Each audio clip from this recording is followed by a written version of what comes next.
Hi friends, ഇന്ന് ഞാൻ ഉണ്ടാക്കുന്നത് റാഗിപ്പൊടി കൊണ്ട് വളരെ എളുപ്പത്തിൽ ഉണ്ടാക്കിയെടുക്കാൻ പറ്റുന്ന നല്ല ടേസ്റ്റി ആയിട്ടുള്ള അതുപോലെ തന്നെ ഹെൽത്തി ആയിട്ടുള്ള റാഗി ലഡു ആണ്.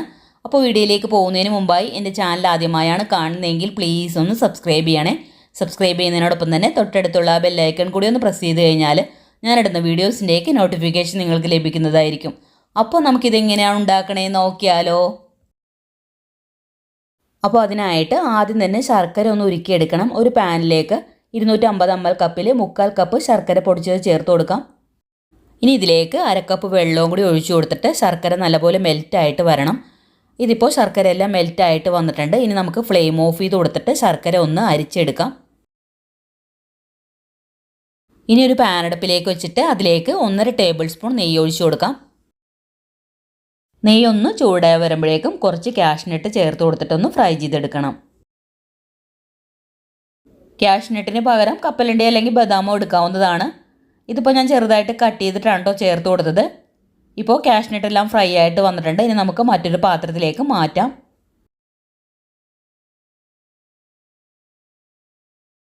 ഇനി അതേ പാനിലേക്ക് 250 ml കപ്പിൽ 1 കപ്പ് റാഗിപ്പൊടിയാണ് ചേർത്ത് കൊടുക്കുന്നത്.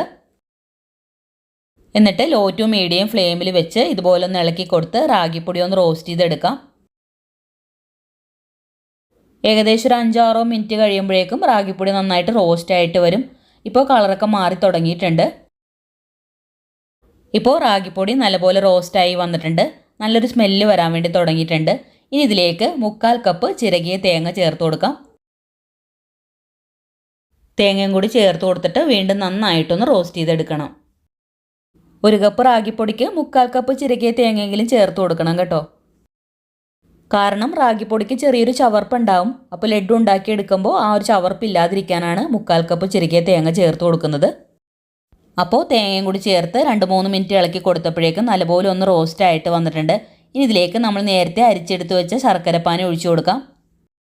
കൂടെ ഫ്രൈ ചെയ്ത കാഷ്നട്ട്, 1 ടീസ്പൂൺ വെളുത്ത എള്ള്, 1 നുള്ളുപ്പ് ഇത്രയും ചേർത്ത് കൊടുത്തിട്ട് നന്നായിട്ടൊന്ന് മിക്സ് ചെയ്തെടുക്കാം. ഈ സമയത്ത് ലോ ഫ്ലെയിമിൽ വെച്ചിട്ട് വേണം മിക്സ് ചെയ്തെടുക്കാനായിട്ട്. ഇനി ഈ ഒരു ലഡ്ഡുവിന് നല്ലൊരു ടേസ്റ്റിന് വേണ്ടിയിട്ട് 1/2 ടീസ്പൂൺ ഏലക്ക പൊടിച്ചത് ചേർത്ത് കൊടുക്കാം. ഇപ്പോൾ കണ്ടോ, പാനിൽ നിന്നൊക്കെ വിട്ട് വരുന്ന ഒരു പാകമായിട്ട് വന്നിട്ടുണ്ട്. ഇനി ഇതിലേക്ക് ലാസ്റ്റായിട്ട് 1/2 ടേബിൾ സ്പൂൺ നെയ്യ് കൂടി ചേർത്ത് കൊടുക്കാം. എന്നിട്ട് നല്ലപോലെ ഒന്ന് മിക്സ് ചെയ്തതിന് ശേഷം പെട്ടെന്ന് തന്നെ ഫ്ലെയിം ഓഫ് ചെയ്ത് കൊടുക്കണം. കൂടുതൽ നേരം മിക്സ് ചെയ്ത് കഴിഞ്ഞാൽ ലഡ്ഡു ഹാർഡായി പോവും. അപ്പോൾ അതുകൊണ്ടാണ്. ഇനി നമുക്ക് ഫ്ലെയിം ഓഫ് ചെയ്ത് കൊടുത്തിട്ട് ഇത് ചൂടാറാനായിട്ട് മറ്റൊരു പാത്രത്തിലേക്ക് മാറ്റാം. ചെറുതായിട്ടൊന്ന് ചൂടാറിന് ശേഷം കയ്യിൽ ഇതുപോലെ നെയ്യോ എണ്ണയോ ഒന്ന് തടവിയിട്ട് ഇതിൽ നിന്ന് കുറച്ചെടുത്ത് ഇതുപോലെ ഉരുട്ടി ലഡ്ഡുവിൻ്റെ ഷേപ്പാക്കി എടുക്കാം. ഒരുപാട് വലിപ്പത്തിലല്ല, ഈ ഒരു വലിപ്പത്തിലാണ് ഞാൻ ഉരുട്ടിയെടുത്തത്. അപ്പോൾ നമ്മൾ എടുത്ത അളവിൽ 12 റാഗി ലഡ്ഡുവാണ് നമുക്ക് കിട്ടിയത്. അപ്പോൾ ഇത്രയേ ഉള്ളൂ. നല്ല ടേസ്റ്റി ആയിട്ടുള്ള അതുപോലെ തന്നെ ഹെൽത്തി ആയിട്ടുള്ള റാഗി ലഡ്ഡു ഇവിടെ തയ്യാറായിട്ടുണ്ട്. എല്ലാവരും ഇതുപോലെ ഒന്ന് ഉണ്ടാക്കി നോക്കണം. ഉണ്ടാക്കി നോക്കിയിട്ട് ഫീഡ്ബാക്ക് മറക്കാതെ കമൻസിൽ അറിയിക്കണം. അതുപോലെ വീഡിയോ ഇഷ്ടമായിട്ടുണ്ടെങ്കിൽ ലൈക്ക് ചെയ്യാനും ഫ്രണ്ട്സിനും ഫാമിലിക്കൊക്കെ ഒന്ന് ഷെയർ ചെയ്ത് കൊടുക്കാനും ഇതുവരെ സബ്സ്ക്രൈബ് ചെയ്യാത്തവരുണ്ടെങ്കിൽ ഒന്ന് സബ്സ്ക്രൈബ് ചെയ്യാനും മറക്കരുതേ. അപ്പോൾ അടുത്ത നല്ലൊരു വീഡിയോ ഇട്ട് വരാം. Thank you for watching.